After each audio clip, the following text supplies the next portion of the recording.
Hi everyone, Matt Watson here from Carwow. So here I have a Dodge Charger SRT Hellcat Widebody, a really long name to go with this really powerful car. So this is a classic American muscle car, a huge V8 under the bonnet, driving just the rear wheels and a body that looks like it's been on a course of anabolic steroids. So in this video, I'm obviously going to review it, and to do that, I'll talk you around the exterior design.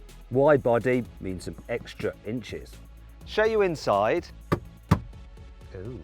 Let you hear its incredible engine. And of course, take it for a drive. Oh my God, oh my God. Now make sure you subscribe to this channel. Hit the bell icon to turn your notifications on so you're alerted when we make a new upload, because there's plenty more cool content to come. Let's kick off this review by talking about the Hellcat's design. So the wide body has this unique rear spoiler which does provide a bit of downforce when you're going at speed to help balance the car out. You've got massive exhaust. There's no fakery here. Also the side vents as well, they actually serve a purpose. They are real vents, they aren't fake. Then you have the SRT badge here with a little angry looking animal, which I assume is a Hellcat. Moving down the side, you get the most important part of the car. It's the wide body rear arches, so they're extended by 3.5 inches. Reason for that is to accommodate larger tyres. The cross section of these tyres is 11 inches instead of the 9.5 inches on the standard car, and you're running on 20-inch alloy wheels as standard. Now, because the car is wider, they've needed to blend it in, so they've fitted new side skirts to do that. From the side, I'm not that convinced by the look of the Charger. Looks like someone who designed the front never spoke to the person who designed the back, but it works a bit better on this wide body just because of the sheer presence of the thing. You can get in a bunch of different colours. You can also get different colours for the body stripes as well. We've got another Hellcat logo there, and once again wide and wheel arches at the front. When you look at it from the front, this thing does live up to its name as being a wide body. It's got so much presence, really has. It's got a new front bumper over the normal Charger, really aggressive, and it's got a special mailbox air vent there to feed air directly into the radiator. This scoop here feeds air into the supercharger under the bonnet. More on that in a moment. In fact, every vent here at the front all serve a purpose. There's no fakery here like you get on the German cars. It's good, honest Americana. Before I talk about the interior design, I should point out that the Charger last had a major update in 2011, and that is evident by the look of this dash. It seems a bit last generation, doesn't it? Quality's all right, so squidgy here, squidgy here, squidgy here, some nice stitching here and here and here, but then some of the materials are a little bit scratchy down here and down there. It's just not as plush inside as something like an Audi RS4. Also, this big expanse of plastic does look a little bit dull. They've tried to liven things up a bit with this optional carbon fibre here, and you get optional suede effect on the roof as well, and of course an SRT badge there and an SRT steering wheel with a really cheap centre boss. Don't like that. The wheel itself is nice. I do like the fact that you can adjust the steering column electrically, and while I like these SRT sport seats, they're a little bit too wide, I think, for a European. They're designed for an American. There's lots of room to move around between the bolsters. Also, I wish I could just get a little bit lower. You can go quite high, but I would like to be able to get a bit lower down. The rest of the layout is pretty simple. So you've got your climate control down here, you've got your stereo controls there and stuff for driving. I quite like the feel of the gear selector. What I don't like the feel of is the foot operated parking brake. How's that for old fashioned? In terms of cubby spaces, well, the door bins are just about big enough to hold a large-ish bottle, as are the cup holders, and the glove box is a decent size as well. And you have some more storage under there with USB inputs and 12-volt sockets and all that kind of stuff. So it's okay in here, just doesn't feel that modern, really. Here in the back seats of the Charger, you have an all right amount of knee room. Headroom is okay-ish. The only problem is that the rear window glass is above your head. So if you go over a bump, you're going to smack your head off that, and it could hurt quite a lot. It's also a bit weird, there's no centre armrest, though you can fold down the back seats to carry longer items. I also like this, red seat belts for that sporty feeling. I love the squidgy seat bases as well, really comfy on your bottom. In fact, I think it's a little bit more comfy back here than in a Mercedes C63 AMG. If you want to see my full in-depth video review of that car, just click on the pop-out banner up there or follow the link below the video. This is what the Hellcat is all about. Good old American power. So you have a 6.2 litre V8, but obviously that's not going to be powerful enough. So you've got to whack a huge supercharger on top of it, and then you get 707 horsepower and 881 Newton meters of torque. Yes, it makes the tiddly little 4 litre V8s that you get with the German seem a little bit pathetic, doesn't it? What an absolute monster. Obviously with great power comes great responsibility. As a result, you can get 2 keys with this car. One is this red key, which gives you full power, but you can get another black key, which gives you reduced power. Handy if you lend the car to somebody else. You can open the boot of the Charger by a button in the front, button there, or by double pressing on the key fob. The boot itself is ever so slightly smaller than that of an AMG C63, but it's still a decent size and it's reasonably easy to pack for a saloon or sedan because you've got a nice wide opening. Speaking of which, according to Dodge, this is the fastest mass-produced sedan or saloon car in the world, as it has a top speed of 196 miles an hour. The engine drives the rear wheels via an 8-speed automatic gearbox. Fortunately, you do have a limited slip differential on the back to help put that power down, and as a result, you can get from 0 to 60 in just 3.6 seconds. However, a Mercedes E63 AMG S with its 4-wheel drive can get from 0 to 60 in 3.4 seconds. Oh dear. Still, that car is way more expensive than this. In the States, this thing starts at $70,000, which works out to around £55,000. By comparison, a Mercedes C63, just the normal one, will cost you about £58,000 if you buy it through CarWow with an £8 discount from one of our trusted dealers. In fact, if you want to see how much money you can save on a new car, or compare offers, compare finance, compare leasing, compare reviews, click on the pop-out banner up there to go to the CarWow car comparison website. This car is fitted with huge brakes, so you've got 39cm discs at the front, gripped by 6-piston Brembo calipers. You've got 4-piston brakes at the back as well. Lots of stopping power. The only problem is that you cannot get it with carbon ceramics at all, which could be a bit of a disadvantage if you're going to be doing lots of track work, because this is a heavy car.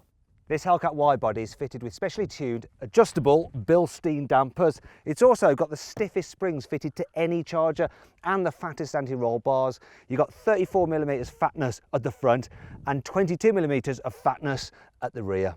While Dodge has made many updates year on year to the Charger, the actual chassis dates back to 2005, so it is a little bit old-fashioned. As a result, it's quite heavy. So it weighs almost 2.1 tonnes. By comparison, a BMW M3 competition weighs 1.9 tonnes. And if you click on the pop-out banner up there, you can watch one of those M3 competitions race a Mercedes AMG E63S.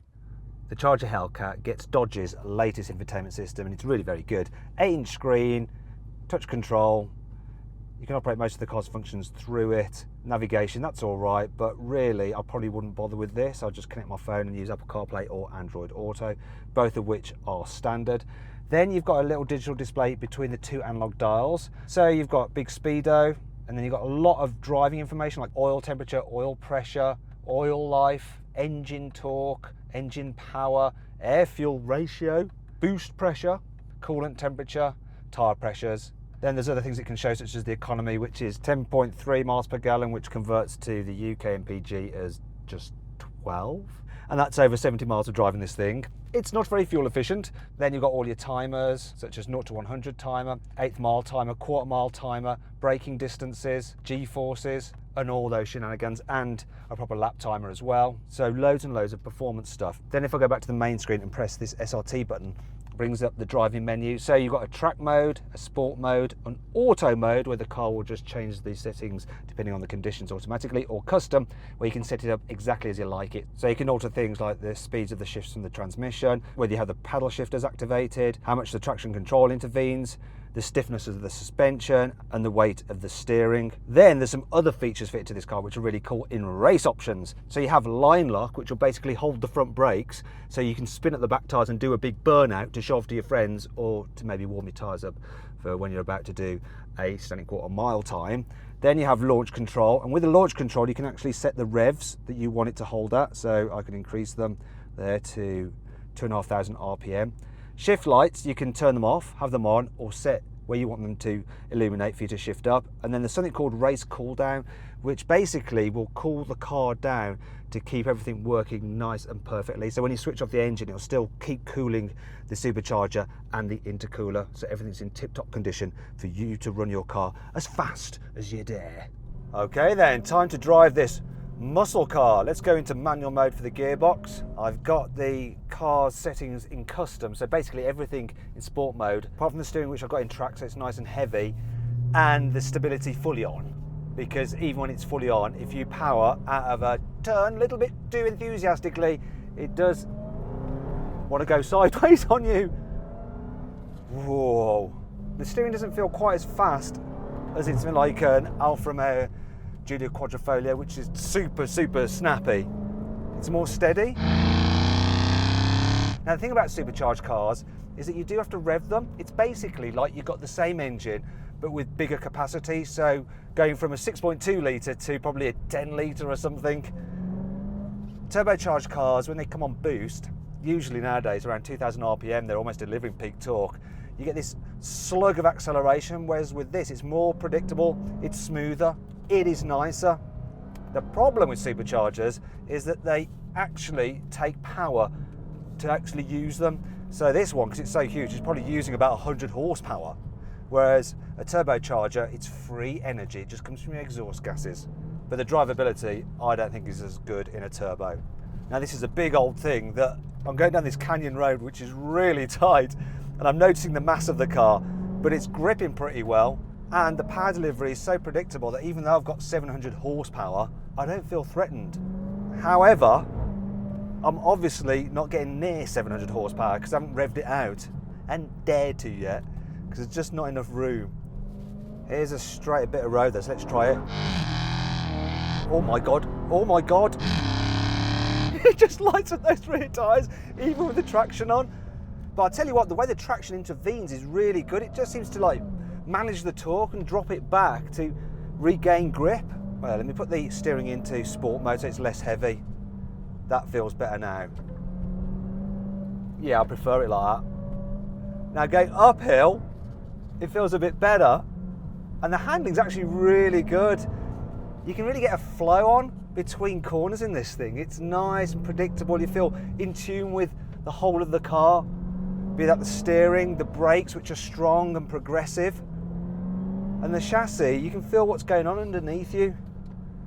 There's a lot of weight moving around, but you can feel it, so you can manage it. Oh, this engine's awesome.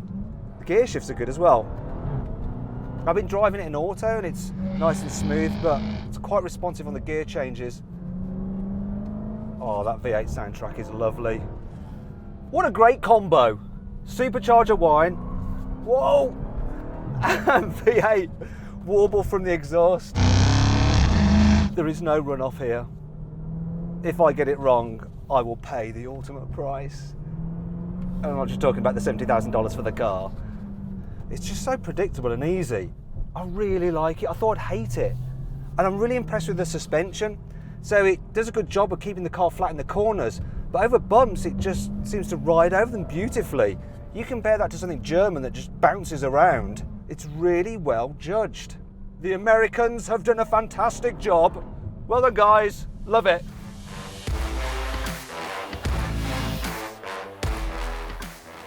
So then, what's my final verdict on the Dodge Charger SRT Hellcat Widebody? Should you avoid it? Should you consider it? Should you shortlist it? Or should you just go right ahead and buy it? Well, I reckon if you're American and you want a good old-fashioned muscle car, which is just packed full of character, you should go right ahead and buy this thing, because for $70,000, you're getting 700 horsepower, which to me seems like incredible value for money.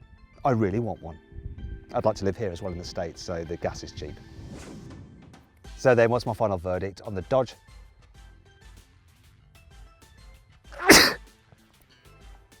The Dodge sneeze. Here I have a Dodge Charger SRT Hellcat Widebody, an absolutely long, silly name.